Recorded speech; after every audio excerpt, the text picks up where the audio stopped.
Hello guys, आज का हमारा टॉपिक है ranking. Now ranking is a not so much important topic, उतना इम्पोर्टेंट टॉपिक नहीं है, बट यहाँ से एक क्वेश्चन या दो क्वेश्चन आ सकते हैं, मैक्सिमम दो क्वेश्चन, और कम से कम जो है एक क्वेश्चन आपको मिल ही जाएगा। वो एक तो जो मतलब क्वेश्चंस है ना, वो जनरल क्वेश्चंस नहीं है, मतलब उनमें थोड़ा सा दिमाग लगाना पड़ता है, वो क्वेश्चंस हार्ड हैं।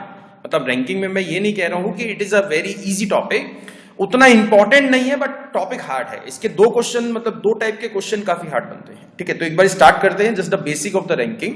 तो रैंकिंग पे किस टाइप के क्वेश्चंस आएंगे कि एक ही टॉप से रैंक ये है, ठीक है, एक लाइन है, लाइन में एक ही टॉप से रैंक ये है, फ्रॉम द बॉटम ये है, ठीक है, उस टाइप के क्वेश्चंस आएंगे। तो एक इसका इजी सा फंडा है, अगर ए जो है 16th है फ्रॉम द टॉप, फाइन, ए जो है 16th है फ्रॉम द टॉप, और एक ही बॉटम से रैंक दिया आपको 20th, फाइन, बॉटम से रैंक आपको दी है 20th, मतलब एक ही दोनों तरफ से रैंक आपको मिल चुकी है, मतलब एक ही टॉप से भी रैंक मिल चुकी है और एक की भाई बॉटम से भी रैंक मिल चुकी है।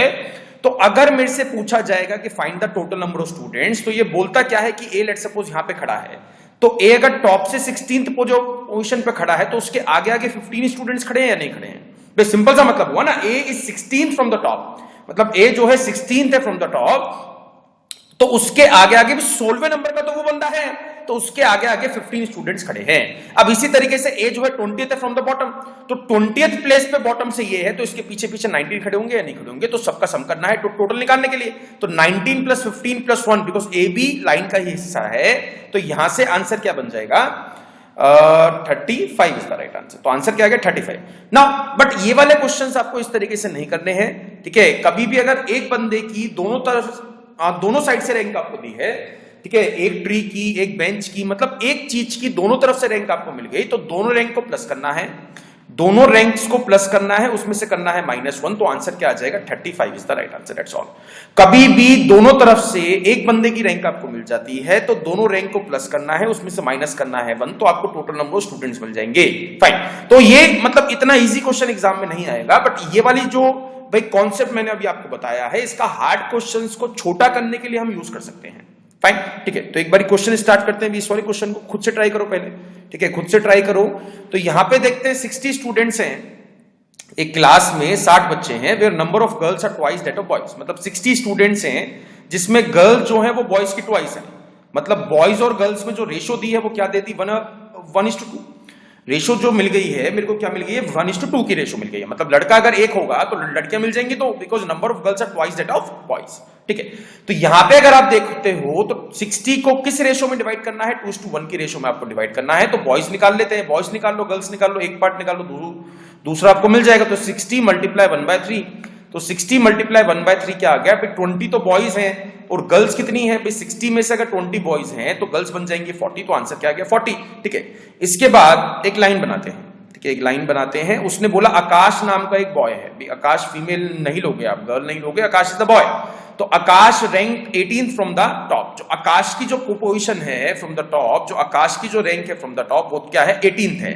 तो 18th अगर इसकी रैंक है, तो इसके आगे आगे भी 17 स्टूडेंट्स खड़े हैं या नहीं खड़े हैं? भाई सिंपल सा पॉइंट है ना, 18th नंबर का अगर जो है स्टूडेंट वो है, तो उसके आगे आगे 17 स्टूडेंट्स खड़े होंगे, and there are 9 girls ahead of Akash, यानी कि आकाश से आगे आगे 9 गर्ल्स खड़ी हैं, तो इन 17 में से ही है ना भाई, 17 बच्चे खड़े थे, तो कोई भी बच्चा या तो गर्ल होता है या फिर बॉय होता है, तो इन 17 स्टूडेंट्स में से 9 तो गर्ल्स मिल चुकी है ना, तो 9 गर्ल्स मिल चुकी है, तो बाकी के बच्चे 8 कौन आगे? बॉयज।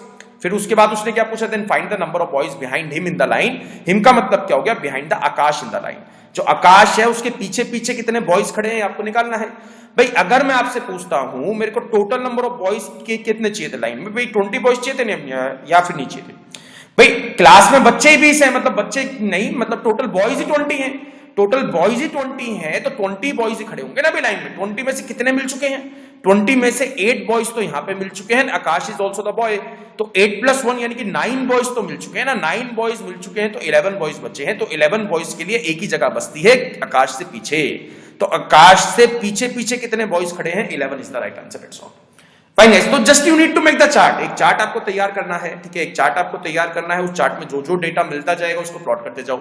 तो रैंकिंग उतना हार्ड चैप्टर मैं नहीं कहूंगा कि उतना हार्ड चैप्टर है, ठीक है।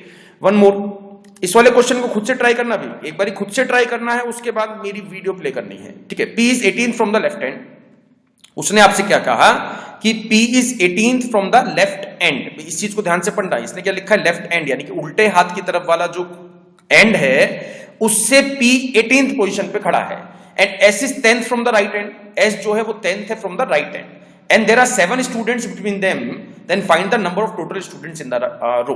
And I am sure guys, I am 100% sure कि आपका जो आंसर आया है वो इसमें 35 आया है, अगर ये क्वेश्चन आपने पहले नहीं करा है तो। अगर ये क्वेश्चन आप बिल्कुल स्टार्टिंग मतलब अभी कर रहे हो, पहले आपने ये क्वेश्चन चेक नहीं करा था या फिर देखा नहीं है, तो आपका आंसर इस क्वेश्चन का 35 आया है। 35 गलत है, 35 गलत है, answer is can not be determined. भाई 99% बच्चों का, जब मैं क्लास में कराता हूं तो 99% बच्चों का ये आंसर गलत होता है, तो डोंट थिंक अरे मेरे से क्यों गलत हुआ है, तो सभी बच्चों का ये गलत होता है।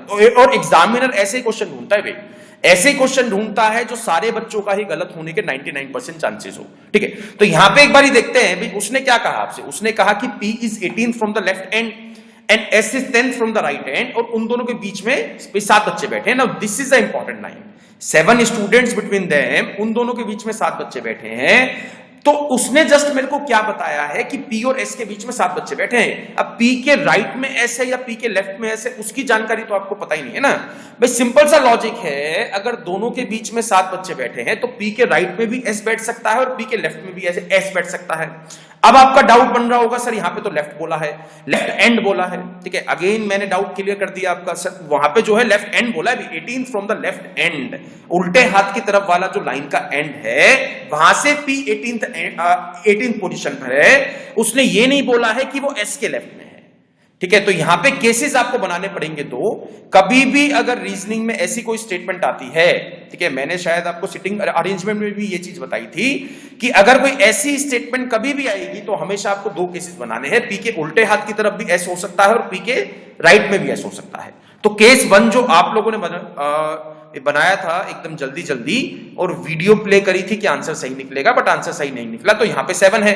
अब उसने बोला कि P is 18th from the left and, तो लेफ्ट एंड कौन सा भी है, तो लेफ्ट एंड से 18th पोजीशन पे P है, तो उसके आगे आगे भी 17 स्टूडेंट्स मिलेंगे, नहीं मिलेंगे भाई, सिंपल सा फंडा है, उसके आगे आगे 17 मिलेंगे।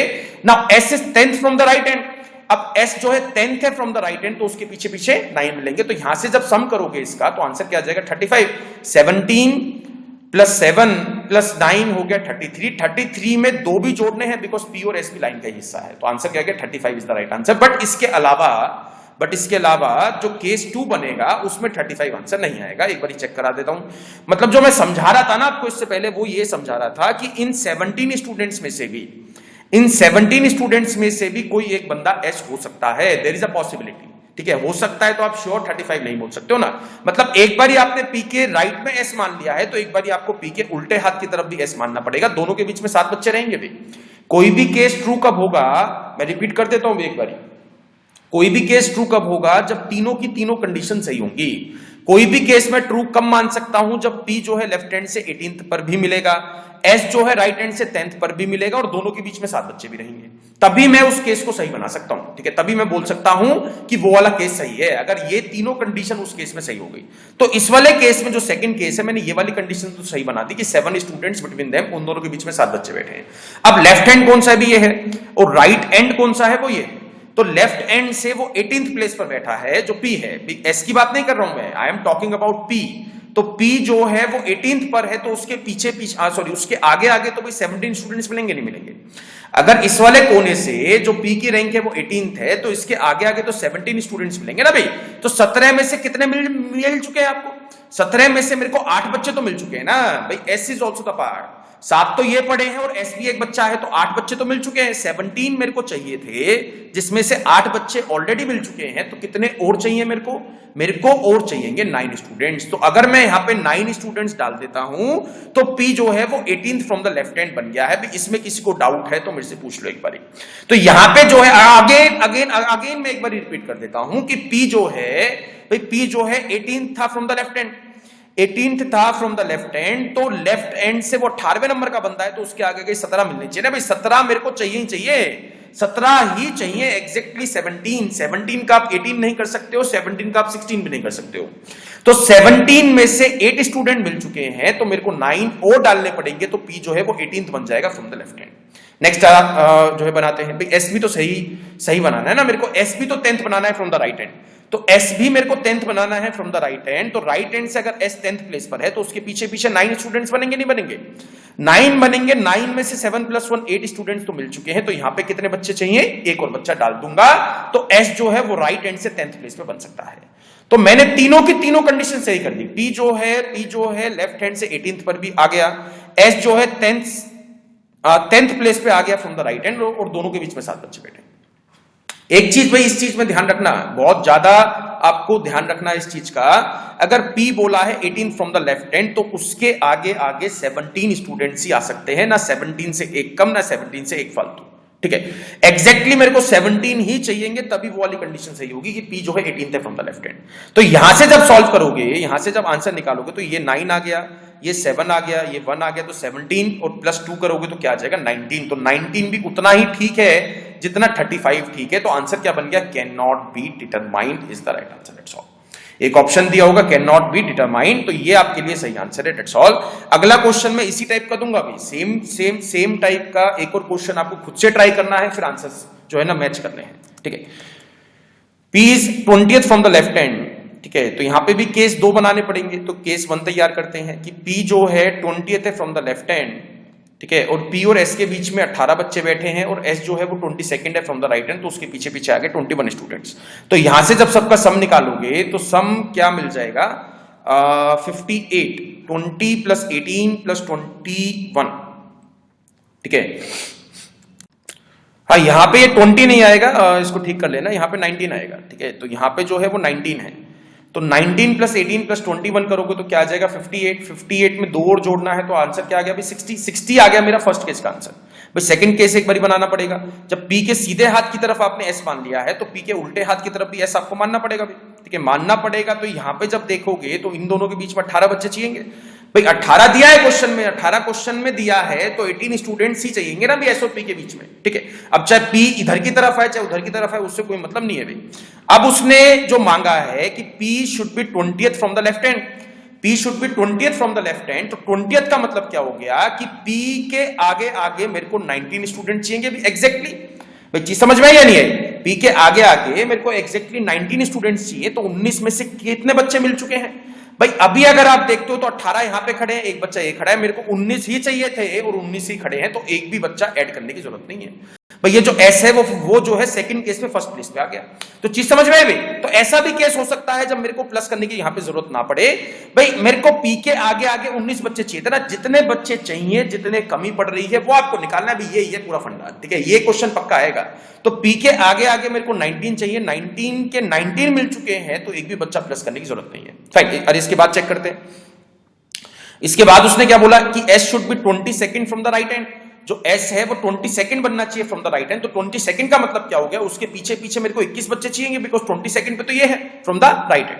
तो 21 बच्चों में से 19 बच्चे मिल चुके हैं, तो यहां पे कितने आ गए? 2 बच्चे।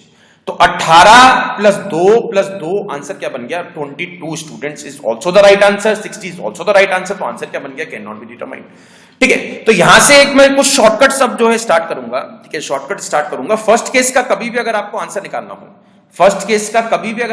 निकालना हो, तो जितने भी क्वेश्चन में नंबर्स दिए सबको प्लस कर दो। 20 आ गया, 22 आ गया, दोनों के बीच में बैठे 18, तो 20 + 22 + 18 क्या बन जाएगा? आंसर बन गया 60। फर्स्ट केस का अगेन रिपीट कर रहा हूं भी, मैं इतना आपको अच्छे से ये इतना समझा दूंगा कि आपको ये पेन के बिना सॉल्व करना आ जाएगा, ठीक है। तो यहां पे कभी भी अगर फर्स्ट केस का आंसर आपको निकालना हो, तो जितने भी नंबर्स दिए सबको प्लस कर दो। 20 + 22 + 18, आंसर क्या बन गया? 60, ठीक है। Fine guys. अब आपके दिमाग में डाउट चल रहा होगा, सर फर्स्ट केस का भी आंसर निकल जाता है, सेकंड केस का भी निकल जाता है, तो आंसर हम क्यों याद नहीं कर सकते कि कैन नॉट बी डिटरमाइंड ही आएगा? कभी भी अगर ऐसा क्वेश्चन आता है तो आंख बंद करके कैन नॉट बी डिटरमाइंड आपको नहीं लगाना है, ठीक है। नेक्स्ट क्वेश्चन ट्राई करना, उसके बाद आपको खुद पे खुद समझ में आ जाएगा कि क्यों नहीं लगाना है, ठीक है। If P is 15 from the left hand, तो केस 2 बनाते हैं, ठीक है। P is 15 from the left hand, तो फर्स्ट केस तो इजी है, जितने भी नंबर्स हैं सबका प्लस कर दोगे। 15 + 11 + 10, यहां से आंसर क्या बन जाएगा? आंसर बन गया 36। तो फर्स्ट केस में कभी भी आपको अब जो है लाइन बनाने की जरूरत नहीं है, ठीक है। जो भी नंबर्स दिए सबको प्लस कर दोगे। फर्स्ट केस कैसे निकालना है? जितने भी क्वेश्चन में नंबर्स दिए सबका एड अप कर दोगे तो क्या मिल जाएगा? 36 इज द राइट आंसर। अब सेकंड केस पे आ जाओगे। भाई सेकंड केस में यहां पे P के राइट में मैंने S ले लिया है, तो P के उल्टे हाथ की तरफ S डालना पड़ेगा। दोनों के बीच में 10 बच्चे हैं, दोनों के बीच में 10 बच्चे हैं, 10 के 10 ही रहेंगे। अभी 10 का आप नो नहीं कर सकते हो अकॉर्डिंग टू योर मूव। आप वो वाली चीज आप यहां पे नहीं कर पाओगे, कभी भी 10 का आप नो नहीं कर पाओगे, 10 का 11 नहीं कर पाओगे भी। यहां पे तो 10 के 10 बच्चे रहेंगे, ठीक है। इसके बाद देखते हैं, उसने बोला कि P is 15 from the left hand, तो P मेरे को बनाना है 15 फ्रॉम द लेफ्ट हैंड, तो उसके आगे आगे मेरे को चाहिए 14 स्टूडेंट्स भी, एग्जैक्टली 14। मैं अगेन एंड अगेन इस बात पे ज्यादा ध्यान दे रहा हूं कि एग्जैक्टली 14 में 14 के आप 15 कर दोगे तो उसकी रैंक चेंज हो जाएगी, क्या बन जाएगी 16। पर क्वेश्चन में क्या दिया है 15th, तो 15th रैंक बोला है, तो इसके आगे आगे मेरे को 14 स्टूडेंट्स चाहिए। तो 14 में से मेरे को 11 बच्चे तो मिल चुके हैं, तो 11 मिल चुके हैं, तो यहां पे कितने डालने पड़ेंगे 3 मोर स्टूडेंट्स। भाई अगर मैं यहां पे 3 और बच्चे डाल देता हूं तो P की रैंक उल्टे हाथ की तरफ से 15th बन जाएगी। तो ये दोनों कंडीशन तो सही आपने कर दी है, ये P उल्टे हाथ की तरफ से 15th भी बना दिया है और दोनों के बीच में 10 बच्चे भी बिठा दिए।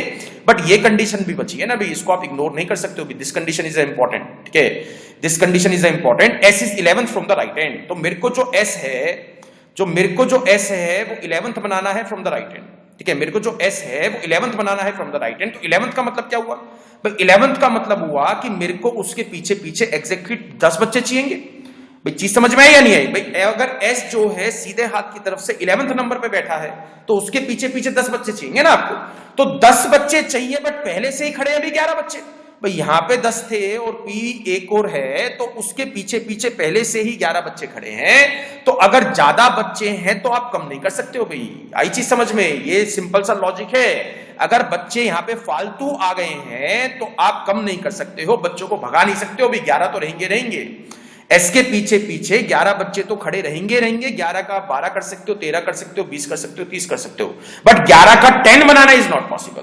तो ये चीज पॉसिबल नहीं है, तो आंसर क्या बन गया 36 इज द राइट आंसर। तो ये क्वेश्चन हार्ड इसलिए नहीं है कि यहां पे 2 केस बनते हैं, ये क्वेश्चन हार्ड इसलिए है कि कुछ क्वेश्चंस का आंसर आ जाता है, कुछ क्वेश्चंस का answer can not be determined आता है। तो वो अब कैसे पहचानना है, ठीक है। अगर मैं इसी क्वेश्चन में, ठीक है, बहुत ध्यान से सुनना भी, अगर मैं इसी क्वेश्चन में उन दोनों के बीच में 11 बच्चे लगा देता है, मतलब यहां पे 10 नहीं है, यहां पे कोई लेट सपोज क्वेश्चन में 11 बच्चे दिए हैं, क्या तब सेकंड केस पॉसिबल बन पाता या नहीं बन पाता? भाई तब भी नहीं बन पाता, बिकॉज आपने तो बच्चे बढ़ाए हैं ना भाई। अब S और P के बीच में अगर 11 बच्चे डालते हो तो S के पीछे पीछे खड़े हैं 12, तो 12 का 10 ही बनाना भाई नॉट पॉसिबल ना। आप बच्चे कम नहीं कर सकते हो भाई, 12 का 13 बना दोगे, 14 बना दोगे, बट 12 का 10 बनाना इज नॉट पॉसिबल। तो अगेन आंसर क्या बन गया, सेकंड केस बन नहीं पाएगा, आंसर इज 36 या 37। आपने एक बच्चा यहां पे बढ़ाया है। तो यहां पे एक फंडा सीखो, ठीक है, यहां पे एक फंडा सीखो, बहुत ध्यान से सुनना भी, अगले 5 मिनट काफी इंपॉर्टेंट है इस क्वेश्चन को समझने के लिए। तो यहां पे जो लिमिट नंबर मिला है भाई, what is the limit number? जो लिमिट नंबर मिला है वो क्या मिला है, वो मिला है 10। यानी कि अगर इन दोनों के बीच में भी S से पीछे पीछे मेरे को 10 बच्चे चाहिए थे ना, S के पीछे पीछे मेरे को 10 बच्चे चाहिए थे, तो अगर यहां पे 10 बच्चे आ जाते हैं S और P के बीच में, तो 10 + 1 11 बन जाएगा, केस पॉसिबल नहीं बन पाएगा। अगर मैं यहां पे 11 बच्चे रख देता हूं तब भी नहीं पॉसिबल हो पाएगा, अगर मैं यहां पे 12 बच्चे रख देता हूं तब भी पॉसिबल नहीं हो पाएगा। मतलब 10 और 10 से ज्यादा बच्चे, अगर 10 बच्चे रख दोगे तब भी पॉसिबल नहीं हो पाएगा, और 10 से ज्यादा बच्चे रख दोगे तब भी सेकंड केस पॉसिबल नहीं हो पाएगा। आंसर क्या बन जाएगा, ओनली फर्स्ट केस। तो ये 10 कहां से आया? ये 10 एक बार जो है ढूंढ लेते हैं। ये जो मैं लिमिट नंबर की बात कर रहा था, लिमिट नंबर क्या बन गया 10, यानी कि 10 जो है सारा आंसर अरे आपके लिए जो है ना डिसाइड करेगा क्वेश्चन में। ये वाला जो नंबर है, ये वाला नंबर कहां से आया, जो सबसे छोटे वाली रैंक है ना, यानी कि P की एक रैंक दी है और S की एक रैंक दी है, जो भी सबसे छोटा नंबर है उसमें से 1 घटा दो, जो भी सबसे छोटा नंबर है उसमें से 1 घटा दो, तो यहां पे क्या मिल जाएगा 10। फाइन, जो भी सबसे छोटा नंबर है उसमें से क्या करना है, -1 करना है, तो आंसर क्या मिल गया 10। अब अगर उन दोनों के बीच में 10 या 10 से ज्यादा बच्चे हैं, ये 10 नंबर कहां से आया, अगेन रिपीट कर रहा हूं, जो भी छोटे वाली रैंक थी उसमें से -1 करोगे तो क्या मिल जाएगा 10। तो 10 हो उन दोनों के बीच में या 10 से ज्यादा बच्चे हो तो सेकंड केस बन नहीं पाएगा। आंसर क्या बन जाएगा, only first case. First case का शॉर्टकट आपको पता है, सारे नंबर्स को प्लस करना है। अगर उन दोनों के बीच में 10 से कम बच्चे हो तो दोनों केस बन जाएंगे। आंसर क्या बन जाएगा, can not be determined is the right answer. जो कॉन्सेप्ट है, ठीक है गाइस, जो कॉन्सेप्ट है वो क्या है कि जो भी छोटे वाला नंबर है, यानी कि जो भी छोटे वाली रैंक है उसमें से -1 करना है, क्या मिलेगा आपको 10। अगर S और P के बीच में 10 बच्चे या 10 से ज्यादा बच्चे बैठे हैं 10 बच्चे या 10 से ज्यादा बच्चे बैठे हैं तो हमेशा सेकंड केस पॉसिबल नहीं हो पाएगा। ज्यादा है तो second case is not possible, कम है तो बोथ के साथ पॉसिबल भी। ये चीज आपको समझनी है, इसको रटना है रट लो, समझ में आ गया बहुत अच्छी बात है। वरना इस पे कोई ज्यादा घुमा फिरा के क्वेश्चन नहीं आते हैं, इस पे डायरेक्ट क्वेश्चन आएगा, या तो answer can not be determined बनेगा या फिर आंसर ओनली फर्स्ट केस बनेगा, दैट्स ऑल। ठीक है, तो इसको नोट डाउन करना है, इसको नोट डाउन कर लो अपनी कॉपी में, नोट्स बना लो, बहुत इंपॉर्टेंट चीज है। ठीक है, नेक्स्ट क्वेश्चन खुद से बताना, जस्ट विद इन 1 सेकेंड आपको इसका आंसर निकालना है। Some boys are sitting in a row. P is sitting 14th from the left. ठीक है, P is sitting 14th from the left. एक नंबर कौन सा मिल गया 14, दूसरा नंबर कौन सा मिल गया Q is 7th from the left hand, Q is 7th from the right hand, sorry Q is 7th from the right hand. If there are 4 boys between them, 4 बच्चे बैठे हैं तो छोटे वाली रैंक कौन सी है? छोटे वाली रैंक 7 है, 7 में से -1 करोगे क्या मिल गया आपको 6, 7 में से -1 करोगे क्या मिल गया आपको 6, तो 6 से कम बच्चे बैठे हैं ना, 6 से कम बच्चे बैठे हैं तो आंसर क्या बन जाएगा, कैन नॉट बी डिटरमाइंड। कम है तो दोनों केसेस बनाते हैं, दोनों केसेस बन गए हैं तो answer is can not be determined, that's all. वो कभी भी क्वेश्चन ऐसे नहीं पूछेगा कि फर्स्ट केस का बता दो या सेकंड केस का बता दो, वो आपसे 2 तरीके के आंसर बन सकते हैं। ठीक है, 2 तरीके के आंसर बन सकते हैं, या तो कैन नॉट बी डिटरमाइंड या फिर ओनली फर्स्ट केस की value, that's all. Fine guys, तो ये मतलब ये वाला टाइप आपके लिए समझ में आ चुका है, बहुत अच्छे से समझ में आ चुका है। तो इसके विद इन आपको 2-3 सेकंड आंसर देना है। ठीक है, नेक्स्ट क्वेश्चन देखते हैं, नेक्स्ट टाइप देखते हैं। में आपको क्या दिया है, in a row of persons, यानी कि एक रो में कुछ बच्चे बैठे हैं। If A who is 10th from the left and B who is 9th from the right interchange their positions, यानी कि पोजीशन जो है वो इंटरचेंज कर ली है। मतलब क्या हो गया, ए की जगह पे बी आ गया, बी की जगह पे ए जो है चला गया है। इंटरचेंज के बाद क्या हुआ कि ए जो है लेफ्ट हैंड साइड से 15th पोजीशन पे बन गया है। मतलब जिस प्लेस पे अभी ए है, उस प्लेस की लेफ्ट एंड से पोजीशन क्या मिल गई है 15th।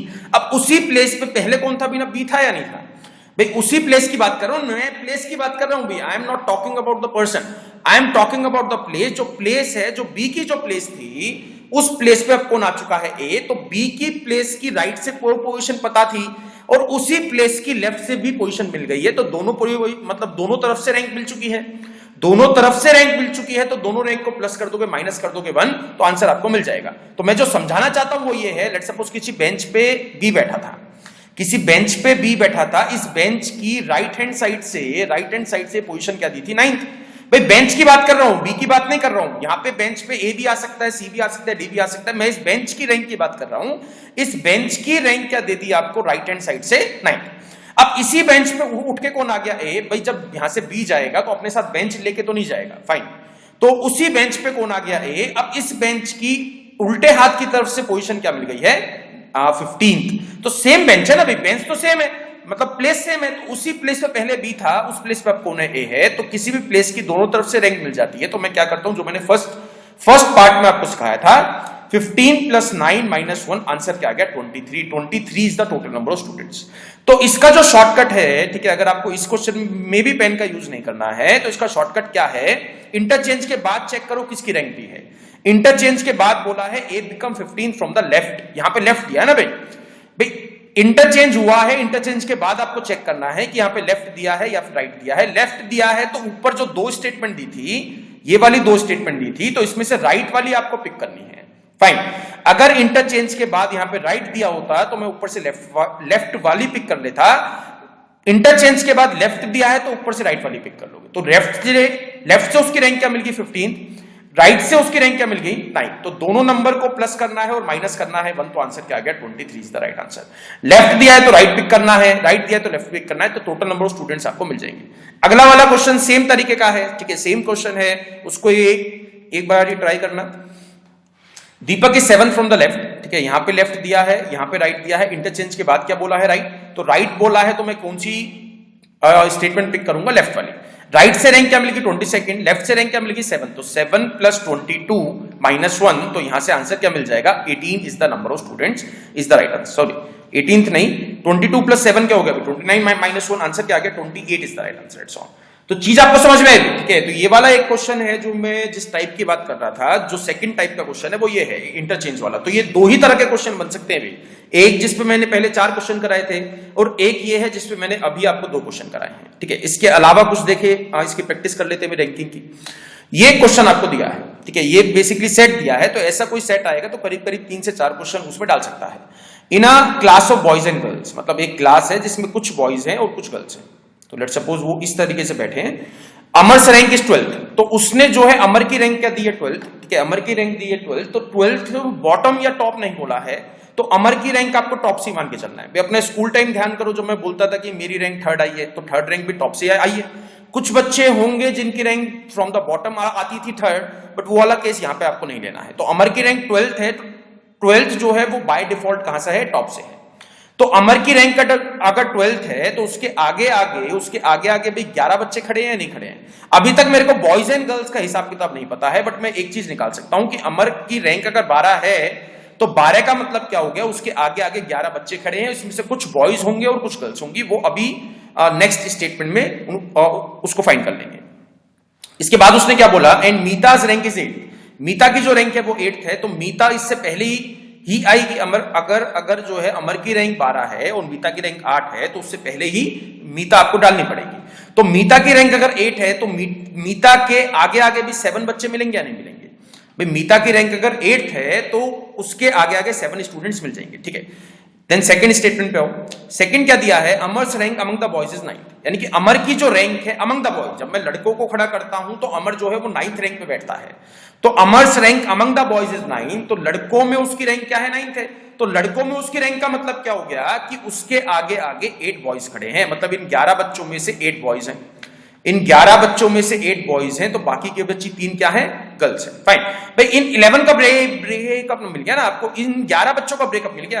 भाई इन 11 बच्चों में से ही उसने कहा है ना कि अमर की रैंक अगर जो है 9th है अमंग द बॉयज में जब काउंट करोगे तो वो 9th प्लेस पे बैठता है, तो उसके आगे 8 बॉयज हैं। तो उसके आगे 11 बच्चे थे, 11 में से 8 लड़के हैं, तो बाकी के बच्ची 3 क्या बन गई, गर्ल्स, ठीक है।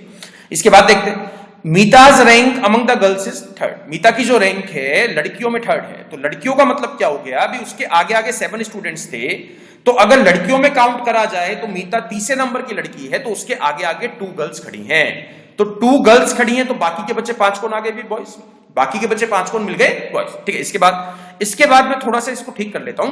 भाई अमर के आगे 11 स्टूडेंट्स थे, 11 बच्चे थे, 11 में से 8 तो मिल चुके हैं, अभी 7 ये खड़े हैं और मीता भी एक जो स्टूडेंट है, तो 8 बच्चे मिल चुके हैं। तो अमर और मीता के बीच में 3 बॉयज आएंगे, गर्ल्स आएंगे, वो चीज नहीं पता है, बट एक चीज पता लग गई कि मीता और अमर के बीच में 3 बच्चे हैं, यानी कि there are 3 students between Meeta and Amar, ठीक है। इसके बाद देखते हैं, इसके बाद और क्या मैं चीज फाइंड कर सकता हूं।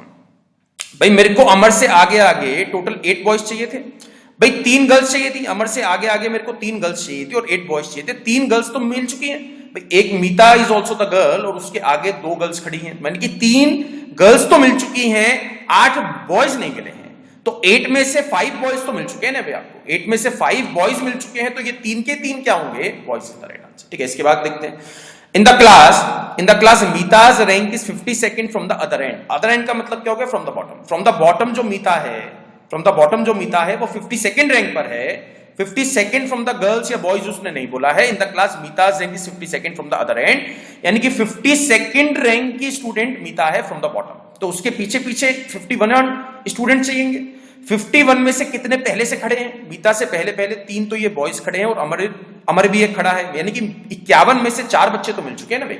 51 में से 4 स्टूडेंट्स मिल चुके हैं, तो बाकी के बच्चे 47 अमर से पीछे आगे, 47 स्टूडेंट्स अमर के पीछे खड़े हैं, ठीक है। नेक्स्ट देखते हैं, 4th, from the other and अमर्स rank among the boys is 26th, यानी कि other and from the bottom जब मैं काउंट करता हूं तो अमर की रैंक जो बॉयज में निकलती है, अमर की रैंक जो बॉयज में निकलती है वो 26th निकलती है, यानी कि उसके पीछे 25 बॉयज खड़े हैं। तो इन 47 में से 25 बॉयज हैं, तो बाकी के बच्चे 22 क्या बन गई, गर्ल्स की तरह। मेरे को सब कुछ मिल चुका है, ठीक है, सब कुछ मिल चुका है। बॉयज कहां पे खड़े हैं, गर्ल्स कहां पे खड़ी हैं, टोटल नंबर स्टूडेंट्स निकाल सकते हैं।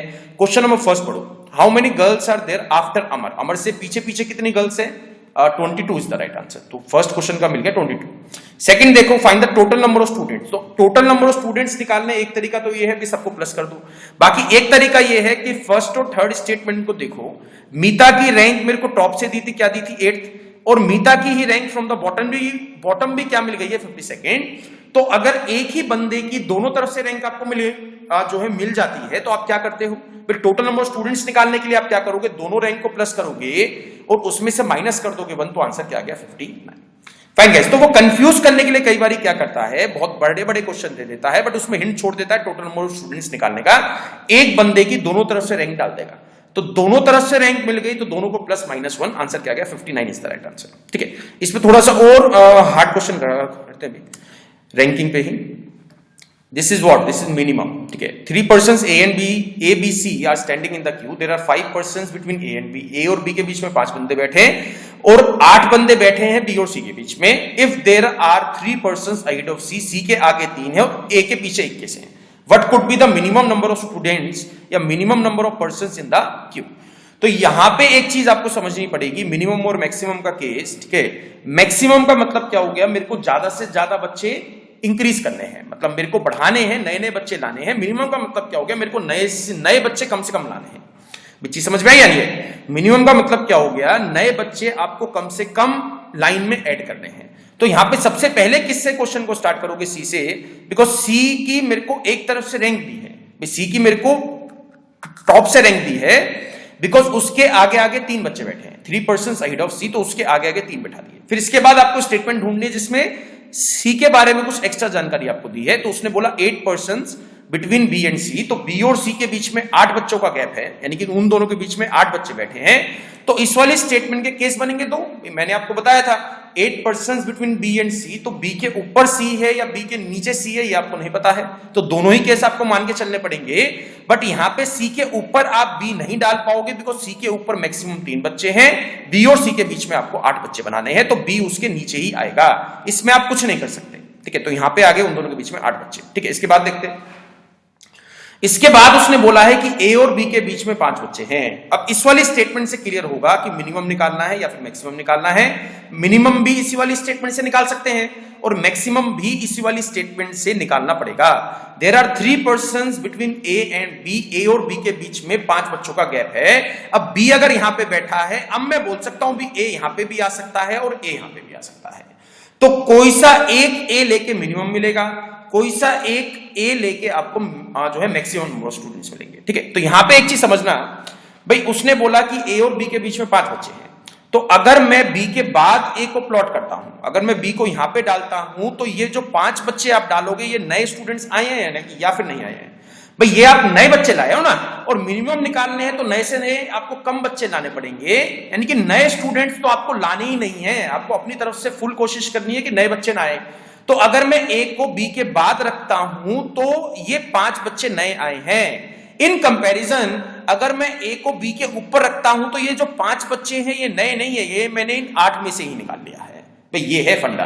तो कौन सा मिनिमम बनेगा? मिनिमम इस वाले ए को लेके बनेगा, बिकॉज ये 5 तो एक्स्ट्रा है। भाई इन 8 को तो कम नहीं कर पाओगे ना आप। बी और सी के बीच में अगर 8 बच्चे दिए गए हैं तो ये 8 तो रहेंगे 8 तो रहेंगे। सबसे ज्यादा अच्छा क्या होगा, बेस्ट क्या है, इनकी इन 8 बच्चों का यूज कर लो आप।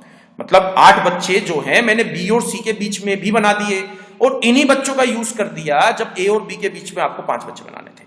तो 8 में से 5 और 1 6 बच्चे मिल चुके हैं, तो यहां पे कितने आ जाएंगे? 2। इसके बाद उसने क्या कहा, इसके बाद उसने लास्ट एक स्टेटमेंट दी है 21 persons बिहाइंड ए, तो ए के पीछे पीछे 21 बच्चे बैठे हैं, तो 21 में से आपको जो है 6 तो मिल चुके हैं। ए के पीछे पीछे निकालने ना, तो ए के पीछे पीछे 5 तो ये है और बी भी एक बच्चा है, तो 5 और 1 6 मिल चुके हैं, तो 6 माइनस करोगे बी के पीछे पीछे आगे 15 इज द राइट आंसर।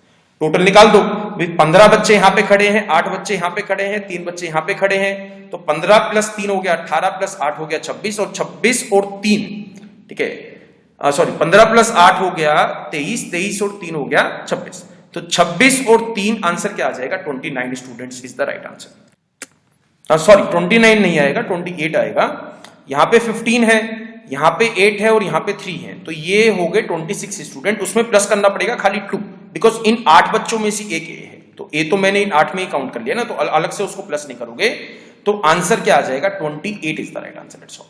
तो ये मिनिमम और मैक्सिमम वाला, ठीक है, आज तक एक क्वेश्चन मतलब आ चुका है आपके एग्जाम में, तो you can't just ignore it. ठीक है, रैंकिंग में एक और तरह के क्वेश्चंस बनते हैं, उनको देख लेते हैं। Hari is taller than Monty but shorter than Sonu. तो इस टाइप के क्वेश्चंस में आपको क्या करना है, सबसे लंबा सबसे ऊपर आएगा, फिर उससे छोटा, फिर उससे छोटा, फिर उससे छोटा, फिर उससे छोटा, फिर उससे छोटा, फिर एंड में सबसे छोटा। ठीक है, तो यहाँ पे क्वेश्चन पढ़ो, हरी जो है वो मोंटी से लंबा है, मतलब मोंटी यहाँ पे डाल देते हैं, मोंटी से लंबा हरी है बट शॉर्टर देन सोनू, यानी कि Hari is taller than Monty but shorter than Sonu, यानी कि हरी जो है वो मोंटी से तो लंबा है बट सोनू से छोटा है, तो सोनू आ जाएगा यहाँ पे। Fine guys, Hari is taller than Monty but shorter than Sonu, Hari जो है वो मोंटी से तो लंबा है बट सोनू से छोटा है, तो हरी आ जाएगा। इस तरीके से एक चार्ट बन जाएगा। ठीक है, इसके बाद देखते हैं मोंटी शॉर्टर देन अनमोल, मोंटी जो है वो अनमोल से छोटा है बट रवि से लंबा है, मतलब मोंटी जो है वो अनमोल से छोटा है बट रवि से लंबा है। तो एक चीज तो क्लियर हो चुकी है भाई, मोंटी अगर रवि से लंबा है तो रवि सबसे छोटा आएगा ही आएगा। सबसे छोटा कौन है वो तो आपको मिल चुका है, बट उसने पूछा क्या है, who among them is the tallest, tallest कौन सा मिलेगा वो आपको निकालना। तो मोंटी इज शॉर्टर देन अनमोल। ठीक है, तो मोंटी जो है वो अनमोल से छोटा है, तो अनमोल यहां पे भी आ सकता है, अनमोल यहां पे भी आ सकता है, और अनमोल जो है वो सबसे ऊपर भी आ सकता है, बिकॉज अनमोल और सोनू में आपको कोई भी स्टेटमेंट नहीं दी है। अनमोल यहां पे डालोगे तब भी मोंटी उससे छोटा है, अनमोल यहां पे डालोगे तब भी उससे छोटा है, अनमोल यहां पे डालोगे तब भी उससे छोटा है। तो सबसे बड़ा कौन कौन सा हो आंसर बन सकते हैं, या तो सोनू या फिर अनमोल। तो आंसर क्या आ गया, can not be determined is the right answer. तो ये क्वेश्चन मतलब जल्दबाजी में गलत करने वाले हैं, वैसे इतनी इजी क्वेश्चन है कि मतलब बच्चे इनको जनरली गलत नहीं करते हैं, बट जल्दबाजी में अगर अपना दिमाग चलाओगे आप तो ये क्वेश्चन गलत मिलेंगे। ठीक है, तो रैंकिंग आपका टॉपिक हुआ खत्म। इसमें कोई भी आपको डाउट होता है तो ask me personally at abhishek.studyiq@gmail.com, and thanks a lot guys.